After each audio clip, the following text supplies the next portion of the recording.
ঠিকদার কেমন আছো? আর বাহ यार বলবো স্বাধীনতা দিবস পালন করছো নাকি? তুই তো জবাব দিলে আমি আর কি করবো বল। ঠিকদার হয়ে কিচ্ছু করার নাই, তোমাকে করতেই হবে, বুঝতে পারলে? আরে একটু জায়গা তুললে তো হয়, যে একটু মাথা মাথা ফাটা বুঝা হয় সেটাও তো হয়। মানে ঢালাই মিস্ত্রিরা ওদের নিজের চিন্তাটা করে যে আমরা কিভাবে বেরিয়ে চলে যাব, কিন্তু আমাদের চিন্তাটা করে না। ওদের নিজের চিন্তাটা নিজেরা করে, কিন্তু আমাদের চিন্তাটা একটু করে না। দোষ তোর নাই তো, হ্যাঁ দোষ ঢালাই মিস্ত্রি নাই তো, তাহলে বাড়ি গেল কত কষ্ট দেখো দেখে নি। ও ঠিকদার হয়ে জানটা জ্বলি গেল। ঠিকদার হাঁটতে দেখ হয়তো কি না কল্লা ঢুকছে না মাথা ঢুকছে, এইখান থেকে না কল্লা ঢুকবে না মাথা ঢুকবে, এমন অবস্থা। আবার ওই দিকে রেনটা দেখ, ওইদিকে আবার এমন গান দিয়েছে মানে রেনটা কি করবে না।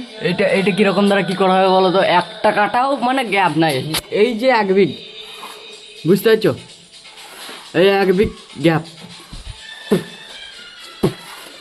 তাহলে এই অবস্থায় কী করে কাজ করা যাবে? আমি তো জবাব দিয়ে দিলাম, ঠিকদার তো জবাব দিতে পারছি না যে না আমি পাইবো না, অন্য মিস্ত্রি করবে। করো ঠিকদার, আনন্দ মনে স্বাধীনতা দিবস পালন করো, মনে করো, বুঝতে পারলে?